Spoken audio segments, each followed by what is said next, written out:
വിശ്വാസികളായ നാം പലപ്പോഴും മറക്കുന്ന ഒരു കാര്യം, പഴയ നിയമത്തിൽ കാണുന്ന അതേ ദൈവമാണ് നമ്മുടെ ദൈവം. നോഹയെ നയിച്ച അതേ ദൈവം, അബ്രഹാമിനെ നയിച്ച അതേ ദൈവം, ഇസഹാക്കിനെ നയിച്ച അതേ ദൈവം. ഈ സത്യത്തിന്റെ ശക്തി നിങ്ങൾ ശരിക്കും മനസ്സിലാക്കുന്നുണ്ടോ? ചിലപ്പോഴത്തെ നമ്മുടെ പ്രവൃത്തികൾ വേറെ ഒരു ദൈവത്തെ സേവിക്കുന്നത് പോലെയാണ്. അവിശ്വാസത്തിന്റെ ആത്മാവിനെ നാം പുറന്തള്ളണം.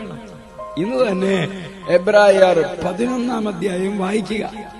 അബ്രഹാം, സാറ, ഹാനോക്ക്, ഹാബേൽ, നോഹ, ഇസഹാക്ക്, യാക്കോബ്, യോസഫ്, മോശ എന്നിവർ അവരുടെ വിശ്വാസത്താൽ ദൈവത്തെ പ്രസാദിപ്പിച്ചു. ഇന്ന് നാം കത്തുന്ന മുൾപ്പടർപ്പുകളും അത്ഭുതങ്ങളും അടയാളങ്ങളും തിരയുന്നു.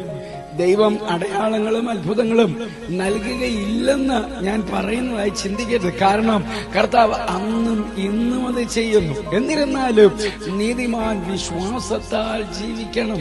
വിശ്വാസം കൂടാതെ നമുക്ക് ദൈവത്തെ പ്രസാദിപ്പിക്കാൻ കഴിയില്ല. ഒരു ഉറക്ക സമയത്തിൽ തീരുന്നതാവരുത് നമ്മുടെ വിശ്വാസം. ഉണരുമ്പോൾ നാം വീണ്ടും വിഷമിക്കാൻ തുടങ്ങുന്നു. ഇനിയില്ല, ദൈവമേ, ഞാൻ അങ്ങയുടെ വചനം ഏറ്റെടുക്കാൻ പോകുന്നു. കർത്താവെ, ഇതാ ഞാൻ, എന്റെ അവിശ്വാസത്തിൽ സഹായിക്കൂ.